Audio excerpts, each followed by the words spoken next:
কোরবানির গুরুত্বপূর্ণ কিছু মাসালা আমরা মনে রাখবো, বলেন ইনশাআল্লাহ। মুসনাদে আহমদের একটা বর্ণনা আছে, রাসূলুল্লাহ সাল্লাল্লাহু আলাইহি সাল্লাম বলেন, মান ওয়াজাদা সাআতান ওয়া লাম ইউদহি, কারো সামর্থ্য থাকার পরেও যদি সে কোরবানি না করে, ফালা ইয়াকরাবান্না মুসাল্লানা, সে ব্যক্তি যেন আমাদের ঈদগাহে না আসে। যে ব্যক্তি সামর্থ্য থাকার পরেও কোরবানি না করে, সে যেন আমাদের ঈদগাহে না আসে। ঈদগাহে যেন কি করে না আসে। রাসূলুল্লাহ সাল্লাল্লাহু আলাইহি সাল্লাম এক হাদিসের মধ্যে বলছেন, ইন্নাহা লাতাতি ইয়াউমাল কিয়ামাতি বিকুরুনিহা ওয়া আশআরিহা ওয়া আযলাফিহা, কোরবানির যেই প্রাণী, এই প্রাণী কিয়ামতের ময়দানে উপস্থিত হবে, বিকুরুনিহা তার শিং সহ, ওয়া আশআরিহা তার পশম সহ, ওয়া আযলাফিহা তার খুর সহ উপস্থিত হবে কোরবানির দাতার পক্ষে সাক্ষী দেওয়ার জন্য। সে উপস্থিত হবে, মানে সব দেওয়া হবে প্রচুর। ওয়া ইন্নাদ দামা লা ইয়াকাউ বিমাকানিন মিনাল্লাহ ক্বাবলা আন ইয়াকা মিনাল আরদ, কোরবানির রক্তের ফোঁটা জমিনে পড়ার আগে আল্লাহর কাছে বিশেষ একটা মর্যাদা, এটা আল্লাহর কাছে বিশেষ একটা মর্যাদার পূর্ণ অবস্থানের মধ্যে ওই কোরবানি দাতা চলে যায়।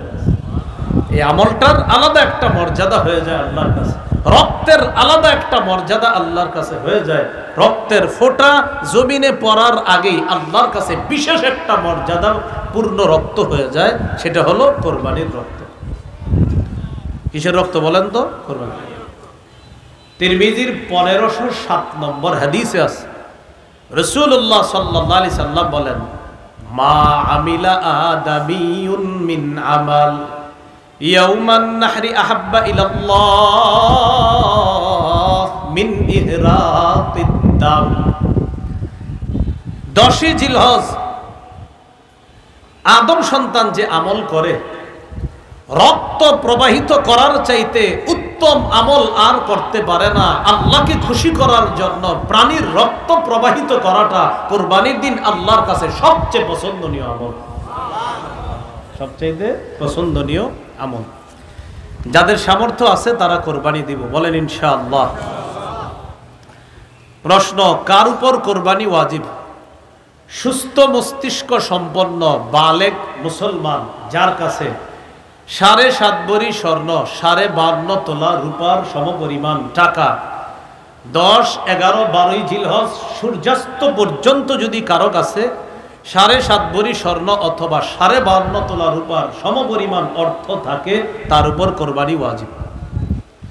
সুস্থ মস্তিষ্ক সম্পন্ন বালেগ যার কাছে 10 জিলহজ, 11 জিলহজ, 12 জিলহজ সূর্যাস্তের আগ পর্যন্ত জাকাত ফরজ হয়, যেই পরিমাণ সম্পত্তি থাকলে ওই পরিমাণ সম্পত্তি যদি 10, 11, 12 জিলহজ সূর্যাস্ত পর্যন্ত থাকে, তার উপর কোরবানি ওয়াজিব। পার্থক্য, জাকাত ফরজ হয় 1 বছর অতিবাহিত হইতে হয়, আর কোরবানি ওয়াজিব হয় মাত্র 3 দিন থাকে। বুঝে আসছে না? এটাই পার্থক্য।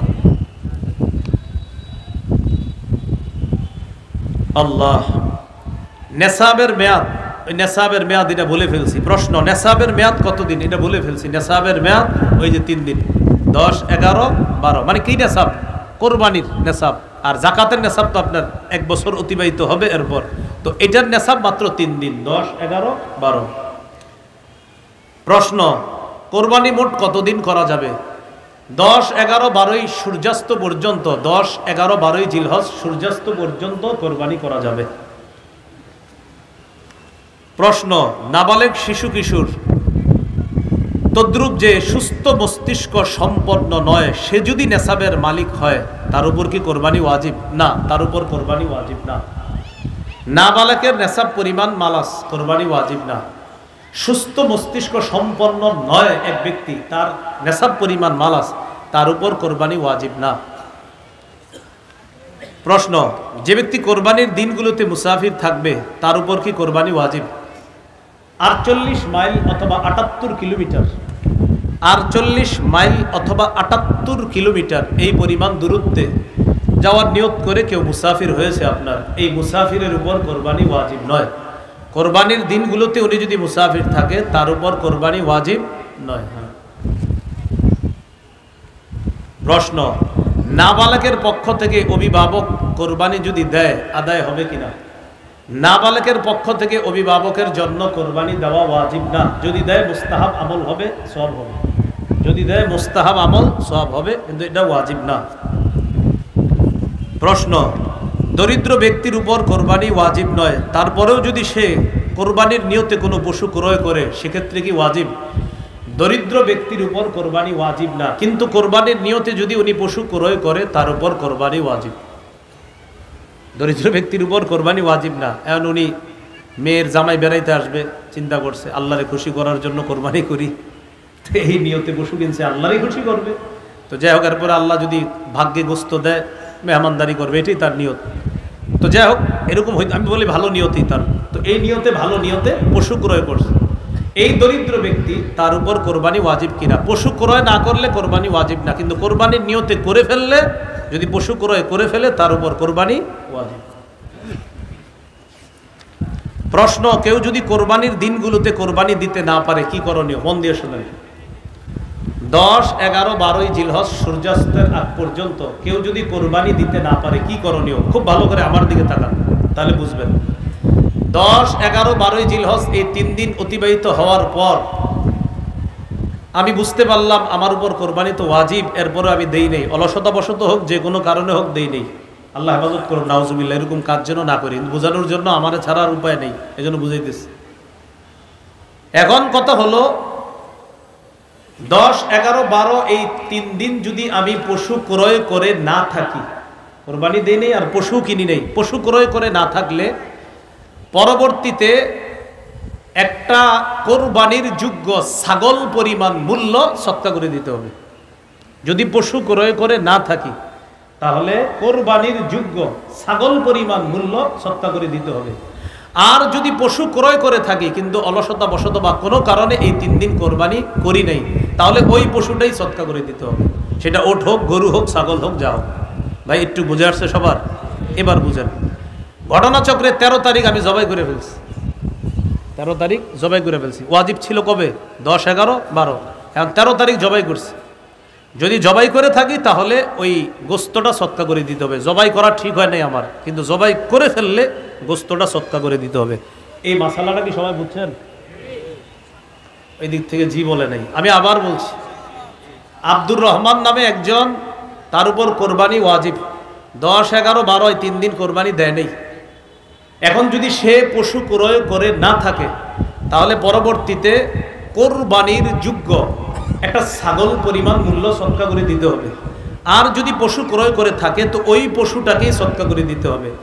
আর যদি সে মাসালা না জানার কারণে ওই পশু জবাই করে থাকে তাহলে পশুর ওই যে গোস্ত আছে যেগুলা, এগুলো আপনার কি করে দিতে হবে?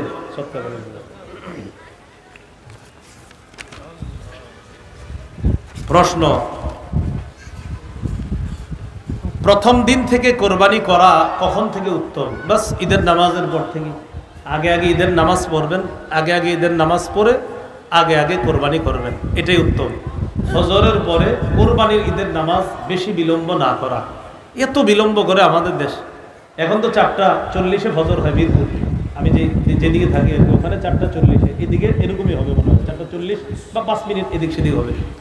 তো দেখেন 4:40 যদি ফজর হয়, লম্বা সময় কিন্তু আপনার। 7টায় যদি জামাত দেন তো 5টায় যদি ফজর শেষ হয়, এরপরে 2 ঘন্টা থাকে।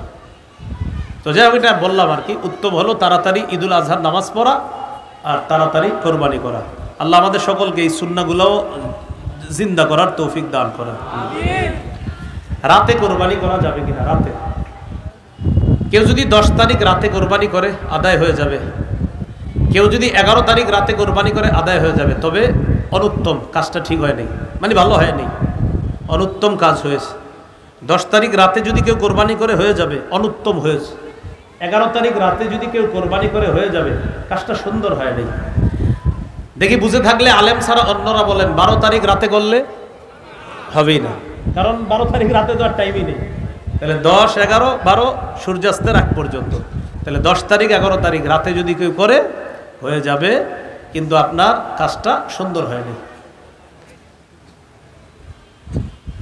কোরবানির উদ্দেশ্যে ক্রয়কৃত পশু, এই পশু যদি সময়ের পর জবাই করে, এটা আমি আগে বলছি, একটা বলছিলাম ওই যে জবাই করতে পারে নাই, তো আগেও বলছিলাম সময়ের পর যদি জবাই করে তাহলে আপনার ওই গোস্তটা সদকা করে দিতে হবে, এটা একটু আগে বলছিলাম।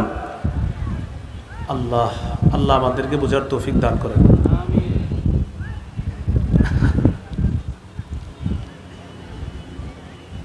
জীবিত পশুটা কিনছিলেন, খুব বুঝেন, 50,000 টাকা দিয়ে জীবিত পশু।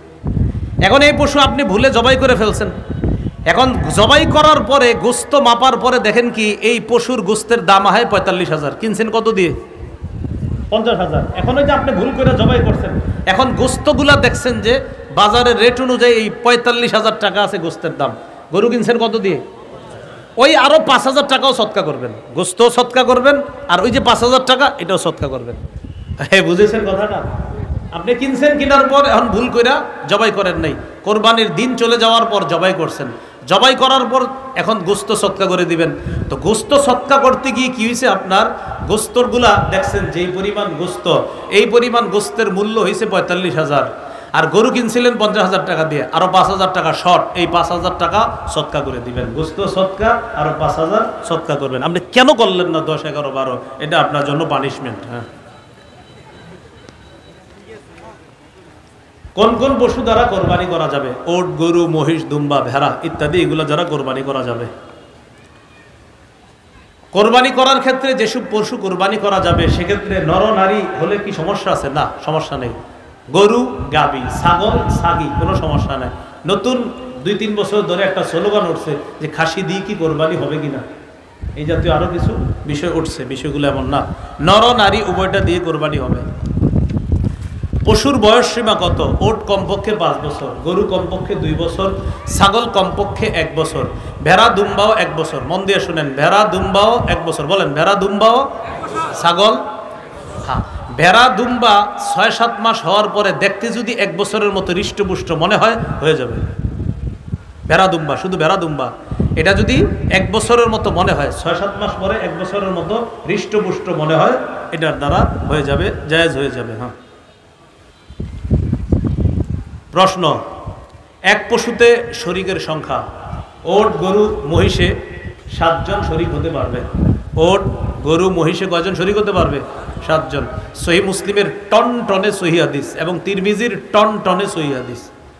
রাসূলুল্লাহ সাল্লাল্লাহু আলাইহি সাল্লামের সাহাবী জাবির ইবনে আব্দুল্লাহ রাদিয়াল্লাহু তাআলা আনহু বলেন, নাহারনা মা রাসূলিল্লাহ সাল্লাল্লাহু আলাইহি সাল্লাম, আমরা নবীজির সাথে নহর করেছি হুদাইবিয়ার যুদ্ধের দিন। আল বাদানাতা আন সাবআতিন ওয়াল বাকারাতা আন সাবআতিন, ওট 7 জনের পক্ষ থেকে, গরু 7 জনের পক্ষ থেকে। তাহলে 7 শরীকে কোরবানি জায়েজ আছে। 2 জনে জায়েজ, 3 জনে জায়েজ, 4 জনে জায়েজ, 5 জনে জায়েজ, 6 জনে জায়েজ, 7 জনে জায়েজ, এর বেশি না। শরীকে কোরবানি যখন দিবেন সবার অংশ সমান সমান করে ভাগ করতে হবে, ওজনে যেন কম বেশি না হয়, এটা মাথায় রাখবো আমরা। কোন অংশীদারের যদি নিয়ত খারাপ হয় সেক্ষেত্রে কোরবানি কি হবে? একজন অংশীদারের নিয়ত যদি খারাপ হয় সবার কোরবানি বাতিল হয়ে যাবে। শরীকদারদের মধ্যে একজনের যদি নিয়ত খারাপ হয় সবার কোরবানি বাতিল হয়ে যাবে। কোরবানির গরু, মহিষ ও ওটের মধ্যে আকিকার নিয়তে শরীক হতে পারবে? হ্যাঁ, কোরবানির গরু, মহিষ ও ওটে আকিকার নিয়তে শরীক হতে পারবে, এতে কোরবানি আকিকা দুটোই সহি হবে। গরু, উট, মহিষে আকিকার নিয়তে শরীক হতে পারবে, এতে আকিকা এবং কোরবানি উভয়টাই সহি হবে। প্রশ্ন, শরীকদের কারো পুরা বা অধিকাংশ উপার্জন যদি হারাম হয় তাহলে কি কোরবানি হবে? শরীকদের কারো অর্ধেক বা পুরা অধিকাংশ উপার্জন যদি হারাম হয়, আর হারামের অংশ যদি ওইগুলোর মধ্যে যায় শরীকদের মধ্যে, সবার কোরবানি বাতিল হয়ে যাবে। এই জন্য একা কোরবানি দেওয়াই উত্তম। এই ঠিক আবার শরীকদের কি অস্বীকার করে ঠিক কইতেছেন নাকি? এই ঠিকের ভিতরে যেন কোনো ঝামেলা না থাকে, এটা মানে ঠিক এই নিয়তে বললেন যে হ্যাঁ ভালো কথা, কিন্তু ওই নিয়ত রাখেন না শরীকের কোরবানিও জায়েজ, এই আকীদাও ঠিক রাখতে হবে। কারণ আপনাদের ঠিকও কিন্তু বুঝি, অনেকে ঠিক মানি বুঝায় কি জানেন, উনি বুঝায় না এটাই সঠিক, বাকিগুলো সঠিক না, এই জাতীয় মানসিকতা থেকে বেরোয় আসেন না। কোরবানির পশু কেমন হওয়া উত্তম? হৃষ্টপুষ্ট হওয়া উত্তম। দহা রাসূলুল্লাহ সাল্লাল্লাহু আলাইহি সাল্লাম বিকারশিন আতাওয়ানা ফাহিলিন, রাসূল সাল্লাল্লাহু আলাইহি সাল্লাম শিং বিশিষ্ট মোটা তাজা দুম্বা কোরবানি করেছেন, এজন্য হৃষ্টপুষ্ট হওয়া উত্তম। কোরবানির পশু খোরা পশু, এই জাতীয় পশু দিয়ে কোরবানি হবে কিনা? খোরা পশুর কোরবানি এটা হলো কেমন? আলী রাদিয়াল্লাহু তাআলা রাসূল সাল্লাল্লাহু আলাইহি সাল্লামকে প্রশ্ন করছে, ফাল আরজা, হুজুর খোরা পশু যদি হয়, যে পশুর পায়ে সমস্যা, এই পশু দিয়ে কোরবানি হবে? নবী বলছেন, ইদা বালাগাতিল মানসিকা, সহিহ তিরমিজির বর্ণনা 1502, 1503, 1504 সবগুলো হাদিস এই ব্যাপারে আছে। নবীজি বলছেন, ইদা বালাগাতিল মানসিকা, পশু যদি কোরবানির জবাইয়ের স্থান পর্যন্ত হেঁটে যেতে পারে, এই পশু দিয়ে কোরবানি হবে। এটা খোরা হওয়ার পরেও যদি কোরবানির জবাইয়ের স্থান পর্যন্ত হেঁটে যেতে পারে, এই পশু দিয়ে কোরবানি হবে। বুঝে আসছে সবার? খোরা পশু, যেই পশু 3 পায়ে চলে, কয় পায়ে চলে? 3 পায়ে চলে, 1 পায়ে ভর দিয়েও চলতে পারে না, এই পশু দিয়ে কোরবানি করা হবে কিনা? না, হবে না। যেই পশু 3 পায়ে চলে, 1 পায়ে ভর দিয়েও চলতে পারে না, মোটামুটি ভাবেও চলতে পারে না, এই পশু দিয়ে কোরবানি হবে কিনা? না, হবে না। শুকনা দুর্বল পশু, যে জবাইয়ের স্থান পর্যন্ত হেঁটে যেতে পারে না, এমন পশুর দ্বারা কোরবানি হবে কিনা? না, হবে না। হাদিসে আছে, ওয়ালা বিল মারিয়াতি বাইয়িনুন মারাদুহা ওয়ালা বিল আজফা আল্লাতী লা ইউদাহহা বিল আরজা বাইয়িনুন যালউহা ওয়ালা বিল আওরা বাইয়িনুন আওরুহা। খোরা, চোখে সমস্যা, কানে সমস্যা, লেজে সমস্যা, এই জাতীয় পশু যদি অধিকাংশ বেশি সমস্যা হয়, এগুলো দিয়ে কোরবানি হবে না। দাঁত নেই এমন পশু দিয়ে কোরবানি হবে কিনা? যে পশুর একটাও দাঁত নাই অথবা বেশিরভাগ দাঁত পড়ে গেছে আর ঘাস চাবায়া খাইতে পারে না, এই পশু দিয়ে কোরবানি হবে না। আবার বলছি, দাঁত একেবারে নাই, আবার আছে কিন্তু এত পরিমাণ পড়ে গেছে, যেই পরিমাণ পড়ে যাওয়ার কারণে এখন আর ঘাস খাইতে পারে না, এই পশু দিয়ে কোরবানি হবে না। যে পশুর শিং ভেঙে বা ফেটে গেছে, কোরবানি হবে কিনা? আলী রাদিয়াল্লাহু তাআলা রাসূল সাল্লাল্লাহু আলাইহি সাল্লামকে প্রশ্ন করছে, ফামাকসুরাতুল করনি ইয়া রাসূলুল্লাহ, হুজুর শিং যদি ভেঙে যায়, এই পশু দিয়ে কোরবানি হবে? নবী বলছেন, লা বাসা বিহি, সমস্যা নাই, শিং যদি অর্ধেক ভেঙে যায়, কোরবানি হয়ে যাবে। কি শিখলাম? অর্ধেক যদি আপনার মোটামুটি ভেঙে গেছে, একটু 2-3টা ফুটা পড়ছে, তত সমস্যা হয় নাই, তাহলে কোরবানি হয়ে যাবে। শিং যদি গোড়া থেকে ভেঙে যায়, যে মস্তিষ্ক, মজ্জা ইত্যাদি বের হয়ে যায়, দেখা যায়, এই পশু দিয়ে কোরবানি হবে না। শিং মাঝখান থেকে কিছুটা ভাঙছে অথবা সামান্য একটু ভেঙেছে কোথাও, এটা দ্বারা হয়ে যাবে। গোড়া থেকে যদি ভেঙে যায়, মস্তিষ্ক শুকায়া যায়, এই পশু দ্বারা কোরবানি হবে না।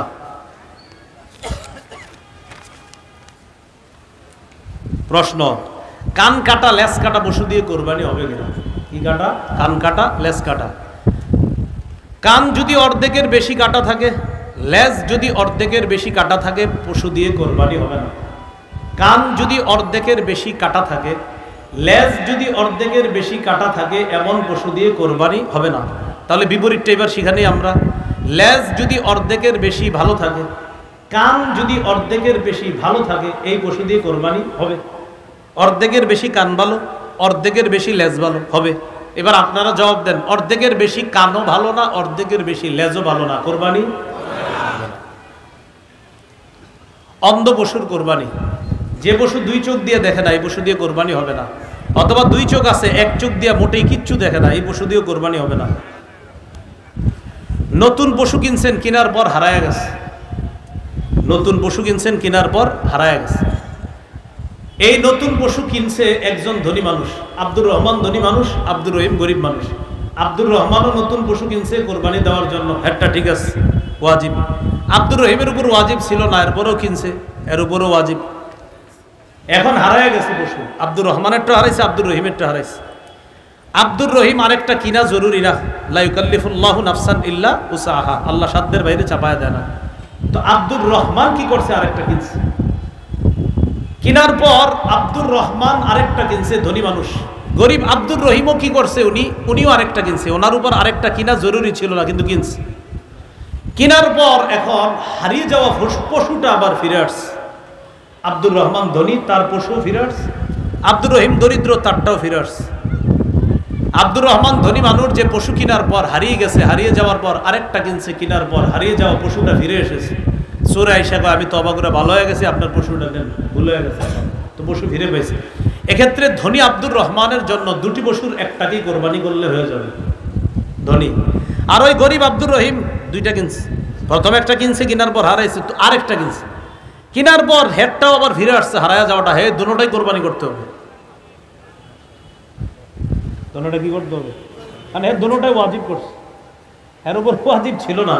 প্রথমটা ওয়াজিব করে নিছে, হারাইছে, আবার আরেকটা কিনছে, কিনা ওয়াজিব করছে, হারিয়ে যাওয়াটা ফেরত আসছে। হুজুর আমি গরিব মানুষ, দুইটা পশু, একটা হারায় গেছে, আরেকটা কিনছি, ফেরত আসছে।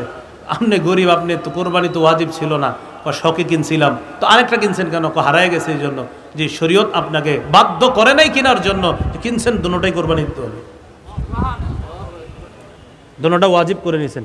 এই জন্য ইসলামী শরীয়ত মাযহাব ছাড়া বুঝার কোনো বিকল্প নাই, মাথা রাখবেন। কি ছাড়া? মাযহাব মানতে হবে। আমি মাযহাব মানি কেন? কারণ কোরআন সুন্নাহ এখনো আমি ভালোভাবে বুঝি না, তাই মাযহাব মানতে হয়। আর যে মানে না, আমারে কয় হুজুর না মানলে সমস্যা আছে। আমি আপনি হয়তো কোরআন সুন্নাহ অনেক বেশি ভালো বুঝেন, এই জন্য মানেন না। তো আমারে যদি কেউ বলে আপনি কেন মানেন, আমি কোরআন সুন্নাহ এখনো ভালোভাবে পুরোপুরি বুঝি না। অনেকে কয় মূর্খ, এই জন্য মাযহাব মানে। আসলেই ঠিক কইছেন, মূর্খ বলেই তো মাযহাব মানি। যদি সব জানতাম তো দরকার ছিল না মানা।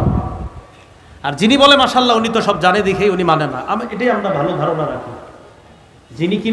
যিনি কে জানেন? যিনি হলো সে যে গত 7 দিন ধরে নতুন করে পড়াশোনা করতেছে কোরআন হাদিস নিয়ে, এই তিনি এখন মাযহাব মানছে না। আর বলে আপনি মানেন না কেন? তো বললাম আমি তো ভাই এখনো পুরাপুরি কোরআন সুন্নাহ ওই অন্যের সাহায্য ছাড়া বুঝি না। অন্যের সাহায্য মানি অন্যের মতামত, অন্যের মতামত মানি। কয় অন্যের মতামতের আরবি কি হুজুর? কয় অন্যের মতামতের আরবি হলো মাযহাব। আচ্ছা তাই নাকি? কয় হ্যাঁ। ইমাম আবু ইউসুফের মত মানি ইমাম আবু ইউসুফের মাযহাবে, ইমাম মুহাম্মদের মত মানি ইমাম মুহাম্মদের মাযহাবে, ইমাম আবু হানিফার মত মানি ইমাম আবু হানিফার মাযহাব। আচ্ছা হুজুর মাযহাব কি? মাযহাব হলো কোরআন সুন্নাহর সুবিন্যস্ত একটা সংকলনকে মাযহাব বলা হয়। বুখারী এটা কি আবিষ্কার না সংকলন? বলেন। সংকলন। তো বুখারী শরীফ, এটারে বুখারী, সহিহ বুখারী বলা হয়। সহিহ বুখারী মানে বুখারায় ওনার বাড়ি, উনি ওই এলাকার সাথে নিসবত করে এটার নাম বুখারী। বুখারী হলো হাদিসের সংকলন, আবিষ্কার নয়। মুসলিম হাদিসের চলে আসা সংকলন, আবিষ্কার নয়। তিরমিজি হাদিসের চলে আসা সংকলন, আবিষ্কার নয়। নাসাই, ইবনে মাজাহ, আবু দাউদ হাদিসের চলে আসা সংকলন, আবিষ্কার নয়। ফিকহে হানাফি কোরআন সুন্নাহর চলে আসা সুবিন্যস্ত সংকলন, আবিষ্কার নয়। ফিকহে মালিকি কোরআন সুন্নাহর চলে আসা সংকলন, আবিষ্কার নয়। ফিকহে হাম্বলি কোরআন সুন্নাহর চলে আসা সুবিন্যস্ত সংকলন, এটা আবিষ্কার নয়। ফিকহে শাফিঈ কোরআন সুন্নাহর চলে আসা সংকলন, আবিষ্কার নয়। যেমনি ভাবে বুখারী এটা সংকলন, এটা আবিষ্কার নয়, তাই বুখারী বেদাত নয়। মুসলিম এটা সংকলন, এটা আবিষ্কার নয়, তাই এটা বেদাত না। নাসাই, আবু দাউদ, ইবনে মাজাহ, তিরমিজি এগুলা সংকলন, আবিষ্কার নয়, তাই এটা বেদাত নয়। তেমনি ভাবে কোরআন সুন্নাহর সুবিন্যস্ত সংকলন 4 মাযহাব, এটা আবিষ্কার নয়, তাই এটা বেদাত নয়। যারা বলবে ফিকহে হানাফি বেদাত, বুখারীকেও বেদাত বলতে হবে। যারা বলবে ফিকহে মালিকি বেদাত, বুখারীকে বেদাত বলতে হবে। যদি বলেন না বুখারী তো সংকলন, তো ফিকহে হানাফিও সংকলন, মুসলিম সংকলন, ফিকহে হানাফি সংকলন, সেটা যদি জায়েজ হয় এটাও জায়েজ। না বুঝা বলে সংকলন, আবিষ্কার আর সংকলন 2 বাংলা মনে রাখবেন, সারা জীবন অনেক কিছু সমাধান হয়ে যাবে। এই জায়গায় আমরা ভুল করি। সংকলন, সংকলন আর আবিষ্কার। বুখারী এটা সংকলন, এটা আবিষ্কার নয়। ফিকহে হানাফি এটা সংকলন, আবিষ্কার নয়।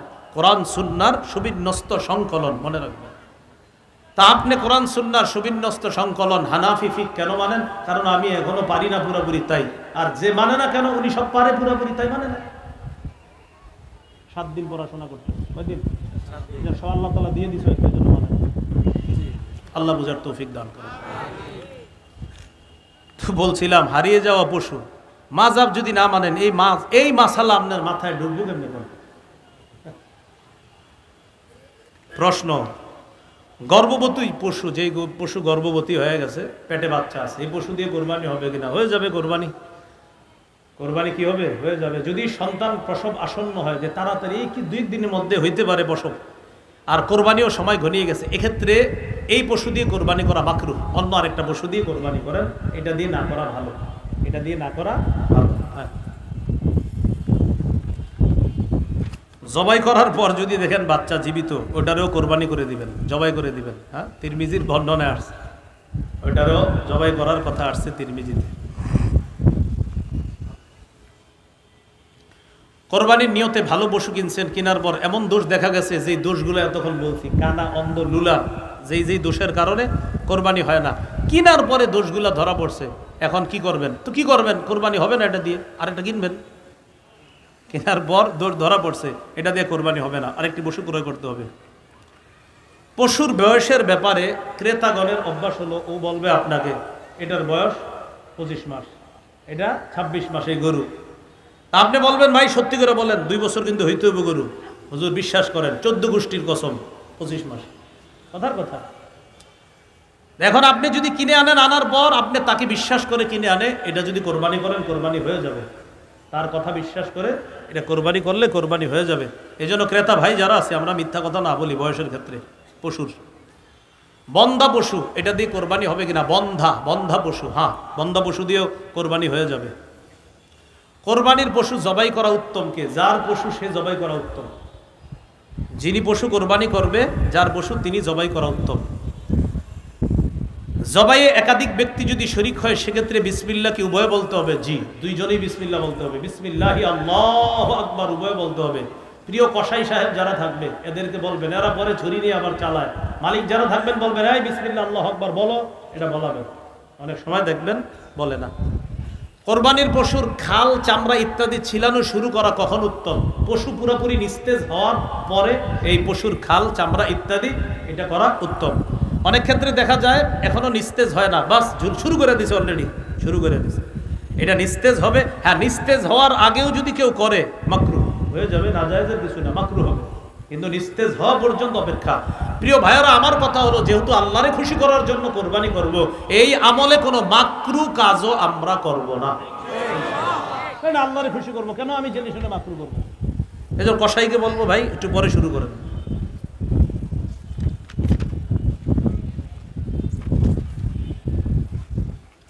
কোরবানির পশু দিয়ে জবাইয়ের আগে উপকৃত হওয়া যাবে কিনা? হাল চাষ করা যাবে না।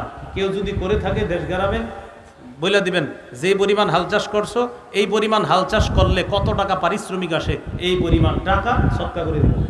হাল চাষ করা যাবে না, যদি করে থাকে সৎকা করে দিতে হবে এই পরিমাণ। হাল চাষ এটা না করা, এগুলো করা যাবে না। কোরবানির পশুর দুধ, এই দুধ পান করা যাবে না। পশুর ওলানে এত পরিমাণ দুধ, যে পরিমাণ দুধের কারণে পশুর যদি কষ্ট না হয়, তাহলে দুধ দহন না করা। কোরবানির পশুর ওলানে দুধ যদি দহন না করলে কষ্ট না হয় পশুর, যে এটাকে আমি যদি দহন না করি সমস্যা হবে না, তাহলে আপনি ঠান্ডা পানি ওলানের মধ্যে ছিটিয়ে দিবেন, ঠান্ডা পানি ওলানে ছিটিয়ে দিবেন, এক্ষেত্রে তার কষ্ট কম হবে। সেক্ষেত্রে আপনি দহন না করে এভাবে রাখা উত্তম। এরপরেও যদি কেউ দহন করেন, দহন করলে দুধ আপনি খাবেন না, আপনি মালিক, আপনি খাবেন না। ঘটনাচক্রে আপনি আধা কেজি দহন করছেন, দহন করার পর 1 গ্লাস খাইয়ে ফেলছেন।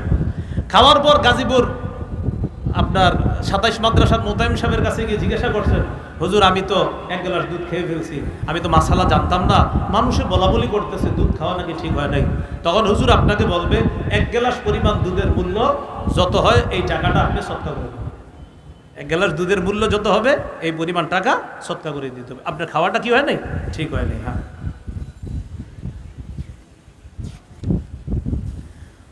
শরিক কয়েকজন মিলে কোরবানি করলে কোন শরিকের যদি মৃত্যু হয়, সেক্ষেত্রে কি করণীয়? মন দিয়ে বুঝেন। 3 জন কোরবানি করবে, 50 50 50, কত হলো? 1.5 লাখ। একজন শরিক মারা গেছে, তাহলে কয় হাজারওয়ালা শরিক মারা গেছে?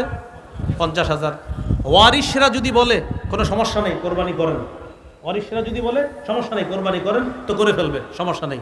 কিন্তু ওয়ারিশরা যদি বলে না, আব্বার 50,000 টাকা আমরা দিতে চাইতেছি না, এক্ষেত্রে ওয়ারিশদেরকে টাকাটা দিতে হবে। কারণ এখন আর টাকার মালিক যে মারা গেছে সে না, ওয়ারিশরা। তাই তাদের টাকাটা তাদেরকে দিয়ে দিতে হবে। এক্ষেত্রে নতুন আরেকজনকে শরিক বানাইতে পারবেন, এটা সুন্দর কথা। আরেকজনকে বলবেন 50,000 টাকা দিয়ে শরিক হও, ওই টাকাটা নিয়ে ওয়ারিশদেরকে দিয়ে দিলে তো হয়ে গেল। তাহলে প্রথম কথা, ওয়ারিশরা যদি অনুমতি দেয় করে ফেলবেন, অনুমতি যদি না দেয় করা যাবে না। 50,000 টাকা ফিরিয়ে দিতে হবে।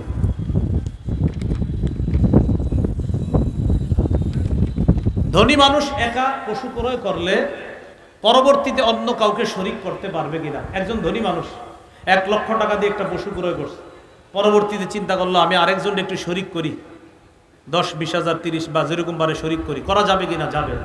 যেই পরিমাণ টাকা দিয়ে শরিক করবেন ওই পরিমাণ টাকা আপনি না খায়া দান করে দিন, বাকি খাইতে পারবেন পারা যাবে। কারণ 1 লক্ষ টাকা দিয়ে কিনছে, তো একজনে শরিক করছে, যেই পরিমাণ টাকা শরিক করছেন ওই টাকাটা আপনি নিতে পারবেন, সমস্যা নাই। তো ফুকাহায়ে কেরাম বলে এটা আপনি না নিয়ে এটা দান করে দেন, দান করে দেওয়া ভালো, বাকি নিতে পারবেন। মৃত ব্যক্তির পক্ষ থেকে কোরবানি করা জায়েজ আছে কিনা? জায়েজ আছে। কোরবানির গোশত 3 দিনের বেশি জমিয়ে রাখা যাবে কিনা? জায়েজ আছে। 3 দিনের বেশি জমিয়ে রাখা জায়েজ আছে। কোরবানির পশুর গোশত 3 দিনের বেশি জমিয়ে রাখা জায়েজ আছে।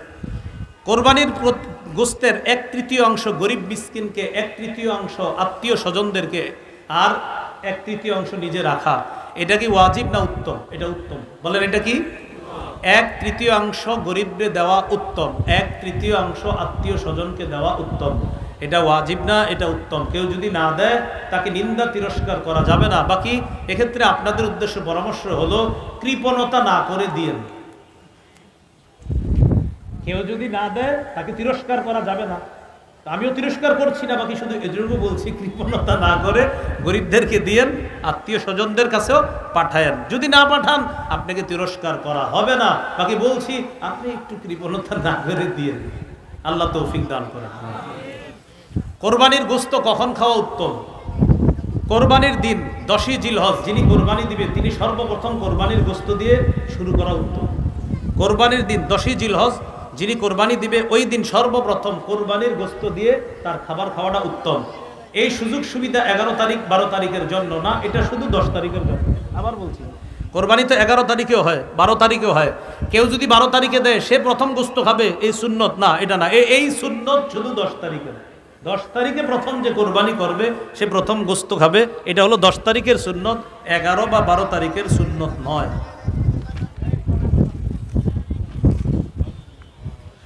কোরবানির গোশত চর্বি ইত্যাদি বিক্রি করা যাবে কিনা? অনেকে গোশত ইত্যাদি চর্বিটা বিক্রি করে দেয়।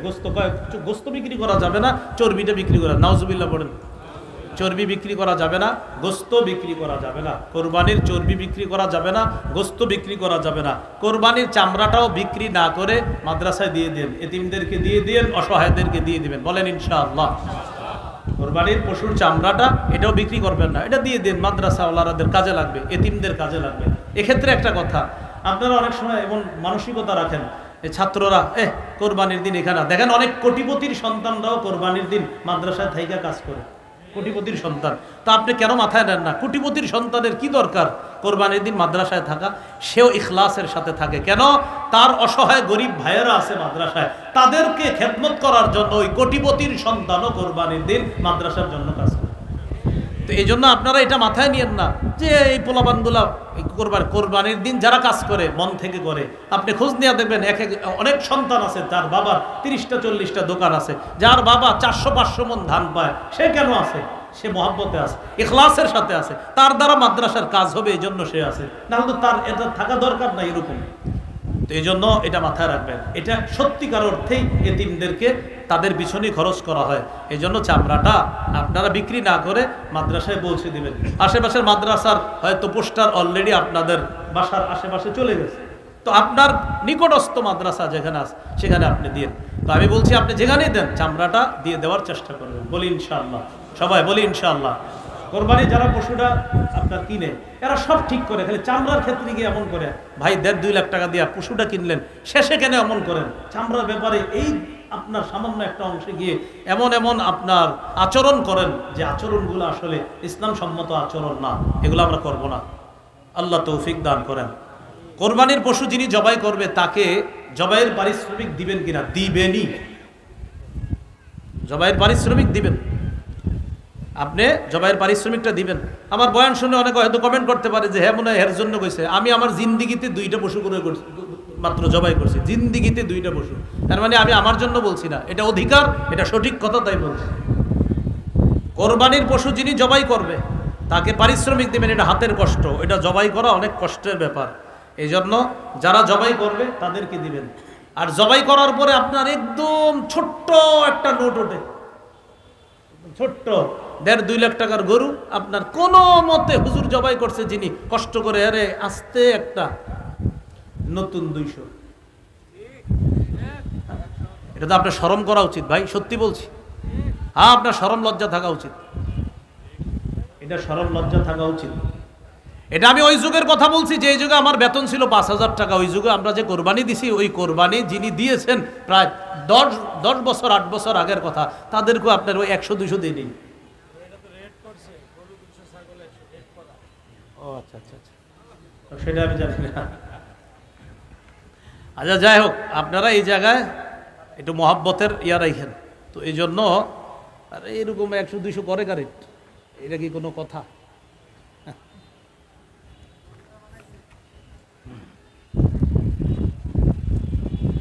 এক পশু অন্য পশুর সামনে জবাই করা এটা ঠিক না। এক পশু অন্য পশুর সামনে জবাই করা ঠিক না। আচ্ছা ভাই, এই আগের কথা নিয়ে আপনারা কেউ বিভ্রান্তিতে যাবেন না। আপনাদের এলাকার যে নিয়ম, ওই নিয়মে আলেমদের সাথে পরামর্শ করে করবেন, তো ঝগড়ার নিকটবর্তী যেন কেউ না হয়। যে উনি কি বলে গেল, আমি আমারটা বলে গেছি না, আপনি কি এই জন্য বলে গেছি দিকে আপনি ঝগড়া করবেন এলাকায়? আর ঝগড়া করেন না, আমি সঠিক কথা বললাম। আপনি একটু ভাববেন, 1.5 লাখ 2 লাখ টাকার একটা পশু একজন জবাই করতেছে, হাতের কামাই, হাতের কষ্ট করে। সেক্ষেত্রে আসলে আপনার কি করা উচিত, এটা আপনি নিজেই চিন্তা ভাবনা করবেন। কোরবানির গোশত বিধর্মীদেরকে দেওয়া যাবে কিনা, যেমন হিন্দু অন্যান্য ধর্মাবলম্বী যারা আছে, হ্যাঁ তাদেরকে দেওয়া যাবে, এটা ইসলামের সৌন্দর্য। সুবহানাল্লাহ। বিধর্মী অন্যান্য ধর্মাবলম্বী যারা আছে অসহায়, তাদেরকে অবশ্যই দেওয়া যাবে, কোনো সমস্যা নেই। অন্যের উপর ওয়াজিব কোরবানি যদি অন্য কেউ দিতে চায়, 2 ভাই, বড় ভাইয়ের উপর কোরবানি ওয়াজিব, ছোট ভাই পণ্ডিতি করে নামাজের পরপর গিয়ে গরু জবাই করে ফেলছে। বড় ভাই করে, তুই কি করলি কাটবে, আমি এখন আইসা সারতে পারলাম না, তুই জবাই করে ফেললি কেন ভাইজান, আপনার অনুমতি নাই? বেটা আমার পশুটা একটু আমার দেখতে মন চাইছে না। না, সাবধান, অনুমতি ছাড়া যদি করে ফেলেন আর তার যদি সত্যি মন থেকে সায় না থাকে, কোরবানি হবে না, কোরবানি হবে না। যার উপর ওয়াজিব তার যদি মন থেকে সায় না থাকে, তার যদি অনুমতি না থাকে, কোরবানি হবে না। এই বিষয়টা একটু সতর্ক থাকা। এদের নামাজ পড়া আইসাই গরুটা ফালাই দিয়েই জবাই করে ফেললেন, যিনি মালিক তার অনুমতি আছে কিনা বিষয়টা মাথায় রাখা। কিভাবে কোরবানি করা একটু আমার সাথে বলেন। একজনের পক্ষ থেকে বলেন, 2 জনের পক্ষ থেকে, 3 জনের পক্ষ থেকে, আব্দুর রহমানের পক্ষ থেকে, আব্দুর রহিমের পক্ষ থেকে, জামিলা খাতুনের পক্ষ থেকে, আয়েশা খাদিজার পক্ষ থেকে, আল্লাহর নামে জবাই করলাম। কার নামে জবাই? কার পক্ষ থেকে? বান্দার। বলেন কার নামে জবাই? আল্লাহর। বলেন কার নামে জবাই? কার পক্ষ থেকে? বান্দার। বলেন কার নামে জবাই? কার পক্ষ থেকে? এই কথাটা মাথায় রাখবো আমরা, ইনশাল্লাহ এই বিষয়টা গুরুত্ব সহকারে মাথায় নিব। কোরবানি দাতার জন্য নিজের কোরবানির গোশত খাওয়া কি মুস্তাহাব? কোরবানি দাতার জন্য নিজের গোশত খাওয়া, অনেকের গরুর গোশত সমস্যা আছে, খায় কোরবানির গোশত একটু হইলেও খায়, এটা মুস্তাহাব, এই আমলটা করা চাই, এটা সমস্যা নেই, করা যাবে। হাজী সাহেব যারা আছে আপনাদের আত্মীয় স্বজন, তাদের কি মাসালা? এই বিষয়টা ওলামা হযরত হয়তো আলোচনা করে থাকে। এই বিষয়টা একটু গুরুত্বপূর্ণ বিষয়। ওখানে যেটাতে একটা দমের শরীক, আপনার ওখানে দমের শুকর, ওখানে যেটা করে এটা দমের শুকর। হাজী সাহেব যদি মুসাফির না হয়, যিনি হজ করতে গেছে উনি যদি মুসাফির না হয়, ওনার উপর কোরবানি ওয়াজিব। উনি সেটা কি সৌদি আরব দিবে না বাংলাদেশে দিবে, এটা তিনি জানেন। মুসাফির যদি হয় তো ওনার উপর কোরবানি ওয়াজিব না। মাথায় রাখবেন, হাজী সাহেব ওখানে যেটা করতেছে এটা দমে শুকর, ওটা করা লাগবে, এটা হজের অংশ। ওখানে যেটা জবাই করে এটা হজের অংশ। এবার আসেন কোরবানির বিষয় কি। কোরবানির বিষয় হলো, হাজী সাহেব যদি মুসাফির না হয় তার উপর কোরবানি ওয়াজিব। সেটা সৌদি আরব যদি দিতে চায় তিনি দিতে পারবে, বাংলাদেশে দিতে চাইলে দিতে পারবে। আর যদি তিনি মুসাফির হয় তাহলে তার উপর কোরবানি ওয়াজিব না। এজন্য মুআল্লিম যারা থাকে তারা জানে আমার হাজিরা কি মুসাফির না মুকিম, ওরা ভালো বলতে পারবে। যদি হাজিরা মুকিম হয় তো কিন্তু কোরবানি লাগবে। এই বিষয়টা ওলামা হযরত অনেকে আছেন এখানে, একটু গুরুত্ব সহকারে আলোচনার অনুরোধ রাখছি। এই বিষয়টা অনেকে জানে না হাজী সাহেব, ওনারা মনে করে ওখানে গিয়ে যেটা জবাই করছে বাস হয়ে তো গেছে কোরবানি, এটা অনেকে মনে করে। আল্লাহ আমাদেরকে বুঝার তৌফিক দান করেন।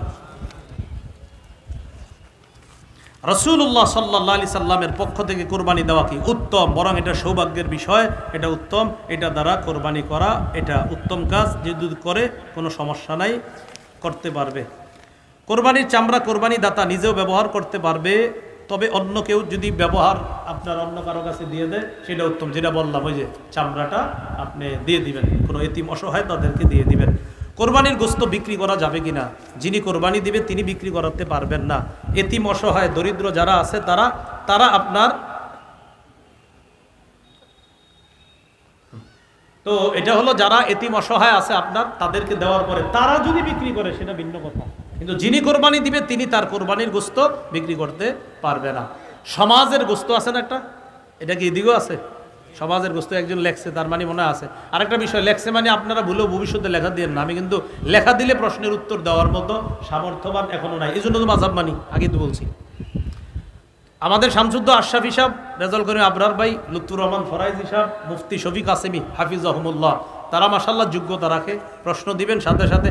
আর আমার চোখে আর কি চলতে ফিরতে মুফতি যাকে বাংলাদেশে একমাত্র আমার কাছে মনে হয় তিনি বাস মুফতি দেলোয়ার সাহেব। হযরতরে যেখানে যা জিজ্ঞাসা করবেন আল্লাহ পাক জানে। আমি চিন্তা করি এই মনে হয় হুজুর মনে হয় এটা দিবে না, না সাথে সাথে আস্তে আস্তে একের পর এক বলতেছে অবাক হয়ে তাকায় থাকার মতো ফতুয়া স্বামী উনি কবে পড়ছে সব সুন্দরভাবে বলতেছে, এটা অমুক জায়গায় আছে, এটা অমুক জায়গায় আছে।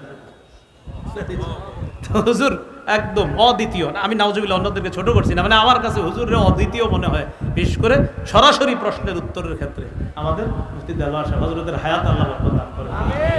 তো যাই হোক, কোরবানির গোশত আপনার সমাজে না, সমাজে দেওয়া বাধ্য না, এটা বাধ্য না। সমাজের যে গোশতটা চায় এটা বাধ্য না, যিনি কোরবানি দিবেন তিনি দিতে বাধ্য না। এরপরে এটা মহব্বতের সাথে দিয়ে দিন, যদি দেখেন ঝগড়ার আশঙ্কা হয় দিয়ে দিন, না হয় আপনার নিয়ম করে সমাজ থেকে বাদ, এলাকা থেকে বহিষ্কার করো, বের করে দাও, ঝগড়ার আশঙ্কা হয়। তো এটা হলো বিষয়টা মহব্বতের, আপনার ওইটা বুঝাই দিবেন সমাজে যারা এগুলা করে যে ভাই বাধ্যবাধকতা করবেন না। মৃত ব্যক্তির পক্ষ থেকে, নামে না, নাম শব্দটা বলবেন না, পক্ষ থেকে বলছি তো মাসালা গেছে না, মৃত ব্যক্তির পক্ষ থেকে কোরবানি দেওয়া জায়েজ আছে। আজকে এতটুকুই। আল্লাহ পাক রব্বুল আলামিন আমাদের সকলকে, আমরা কেউ উঠবো না, হযরত আসতেছে, ও হুজুর আইসা পড়ছে কাছাকাছি, এর আগে সামান্য সময় একটু আপনাদের সাথে মুজাকারা করবে আরেকজন, উনি করতে করতে আমাদের হযরত আসবে, আইসা ইনশাল্লাহ মঞ্চে উঠবে। আমরা এই সুন্দর পরিবেশটা রক্ষা করব, কেউ এখান থেকে আমরা যাব না, সুন্দরভাবে বসে শৃঙ্খলার সাথে বসে নায়েবে আমির সাহেবের দোয়ার মাধ্যমে ইনশাল্লাহ এরপর আমরা এখান থেকে বিদায় নেব। সুবহানাল্লাহি ওয়া বিহামদিহি, সুবহানাকাল্লাহুম্মা ওয়া বিহামদিকা, আশহাদু আল্লা ইলাহা ইল্লা আনতা, আস্তাগফিরুকা ওয়া আতুবু ইলাইক।